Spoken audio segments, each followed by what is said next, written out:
У меня назрела такая проблема. Телефон, который я хочу продать, он разрядился. Я, соответственно, его не зарядила, не взяла с собой зарядку, и зарядка есть только в машине. Вот сейчас сижу, заряжаю телефон. Вот, пока что только 3%. Но медленным и верным путем мы идем к цели. Ребята, всем привет! Сегодня я начинаю свой влог с поездки в регистрационный офис телефонов, таможенное агентство, не знаю, как его еще назвать. Я приехала сюда с целью вообще узнать информацию. Я продаю свой старый телефон, но это не реклама. Продаю свой старый телефон, и хотелось бы продать его с регистрацией, но сейчас у меня на данный момент есть студенческая регистрация на старый телефон. К сожалению, мне пришлось ее удалить. И новый владелец, как я поняла, будет регистрировать мой телефон. Кто купит его, будет регистрировать на новый паспорт, на новый имей и просто на новую сим-карту. Вот. Вот так выглядит это здание. Находится оно в Никосии. Честно сказать, полное название я не помню самого здания. Здесь вы можете узнать всю информацию про регистрацию телефонов, растаможку. Ну и в целом все, что связано с телефонами здесь. После решения всех дел мы решили приехать в старый город Лефкоша. Лефкоша – это название города Никосии по-турецки. Никосия – это по-гречески. Как я вам ранее упоминала в видео, Никосия делится на две страны, на греческую и на турецкую. Ну и название Никосия, она перефразирована немножко на турецкий лад и называется Лефкоша.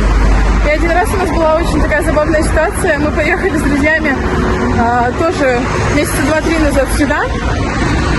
И выставили в навигаторе Никосия, старый город. Подъезжаем к границе. И когда я увидела столпотворение машин, я тогда поняла, что это граница. И, в общем, мы не попали на греческую часть. Но сегодня мы гуляем по-прежнему по турецкой.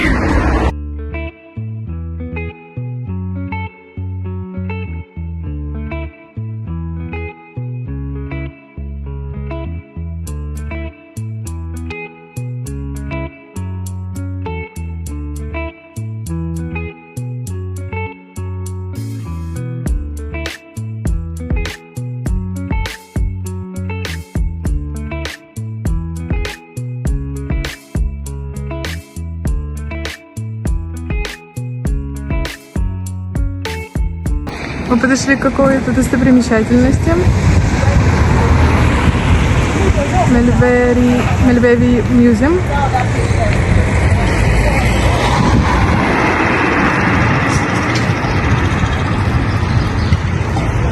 Вот такая вот здесь туристическая улица. Мы уже здесь не в первый раз. В прошлый раз, кстати, осенью, когда мы сюда приезжали, или зимой. Не помнишь? Осенью, да, по-моему. Здесь было больше гораздо народу.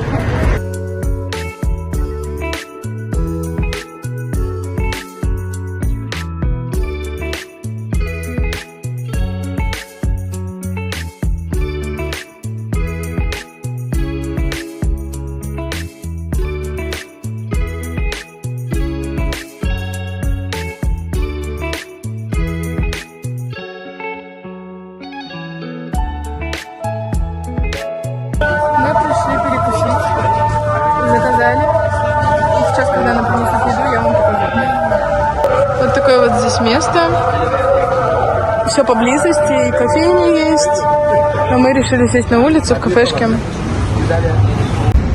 Женя заказала себе омлет с томатом и сыром. Нам принесли также хлеб. Я сначала заказала донер, но потом решила, что не хочу. В итоге пью только спрайт и купила мороженку. Сейчас на Кипре сезон цветения. Разные цветочки здесь у здания. Это какое-то, видимо, администрация.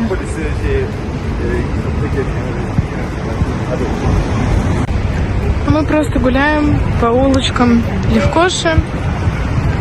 Здесь на самом деле немного скучновато. В Гирне гораздо все позитивней.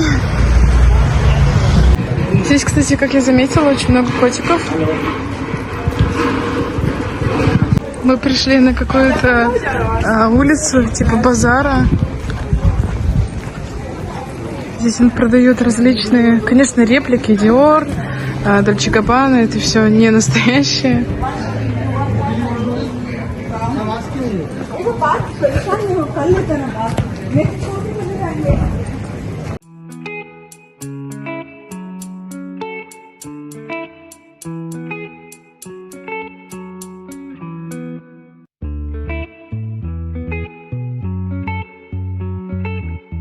Вот это вот место, кстати, очень напоминает Фомагусту. У нас также в старом городе концепт один и тот же, то есть кафешки, также здесь старое здание, достопримечательность.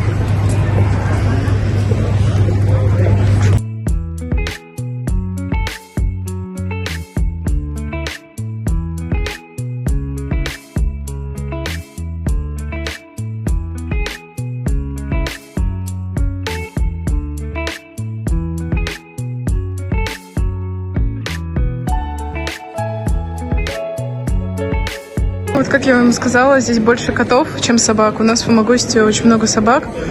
Очень редко видела кошек, а здесь именно кошек много. Ну и вот такое вот туристическое место. Здесь очень много туристов. Могу предположить, что большинство из них с греческой части.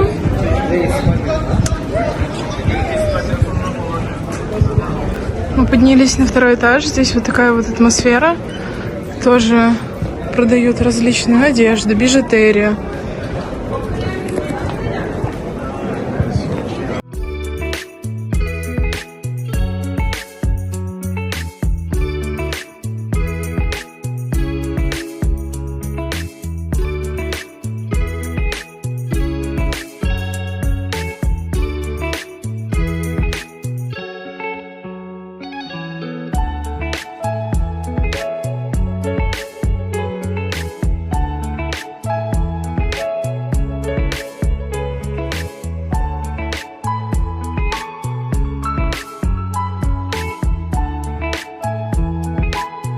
На самом деле еще сегодня очень жарко и где-то плюс 28, и мы поэтому из тенька в тенек перебираемся. Вот. Но также хотим насладиться прекрасными видами.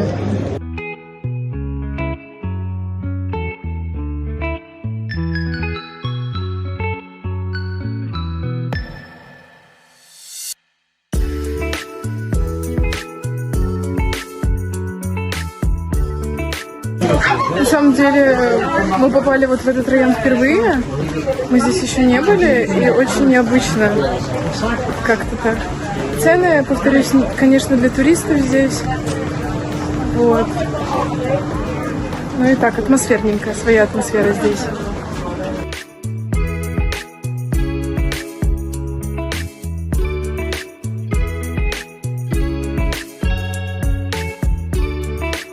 Что меня больше всего удивило, так скажем, на этом базаре, это то, что здесь так все объединено. То есть здесь мы вот проходили и прачечную, тут же и туристическое место, где много туристов гуляет и покупает всякие вещи, сувениры. И тут же владельцы кафе сидят с семьями, вот как на заднем фоне, к примеру, болтают о жизни. В общем, как-то необычно. Мы пришли.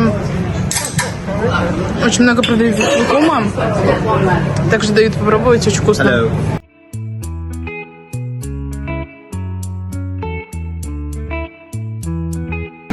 Кстати, действительно, очень вкусный лукум. Мне дали попробовать.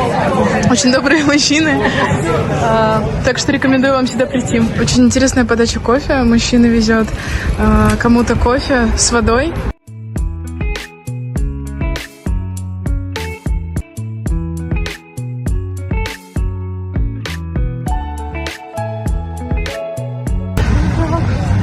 Мы решили прийти в прежнее место. В прошлый раз, когда приезжали, сюда тоже приходили, ели итальянскую пиццу. Очень атмосферно здесь. Нам понравилось, и мы решили еще раз сюда прийти. Мы поднялись на террасу. Здесь очень уютно. Как раз от солнышка тоже можно спрятаться. Вообще, на самом деле, я вам рассказывала в видео, что в Левкоше не скажу, что можно прям вот погулять, походить. Да, город прикольный, но если вы сюда прилетаете именно как турист, и у вас мало времени для прогулок, мало дней, к примеру, отпуска, то Левкошу, в принципе, можно и опустить, то есть, ну, не посещать. Она, так скажем, не обязательная не как туристическое место. У нас в Фомагусте есть очень много различных исторических мест, куда можно съездить. Вот, такие как Саламис, например, там, не знаю, или Вороша. В дальнейшем, я надеюсь, вам сниму оттуда видео, покажу. А в Левкоше зачастую, вот насколько я знаю, с Фомагусты некоторые ездят даже закупаться именно там какими-нибудь вещами, одеждой, потому что здесь большой выбор, и здесь есть брендовые магазины. Ну что ж, ребята, влог подходит к концу. Мы вернулись уже к машине. Сейчас будем выезжать обратно. Ехать нам примерно час 15-20, как-то так. Посмотрим еще, как навигатор поведет, потому что есть несколько дорог до Фомагусты. Кстати говоря, еще хотела сказать, парковки здесь, парковочные места в Левкоше очень легко найти. Легче, чем в Гирне. В Гирне, потому что больше такой, знаете, туристический город, и там много очень парковок именно платных. А здесь можно, в принципе, где-нибудь припарковаться, ну и в целом не платить, потому что парковка бесплатная. Вот. Большое спасибо вам за просмотр этого видео. Подписывайтесь на мой канал, ставьте палец вверх и увидимся с вами в следующих видео. Пока!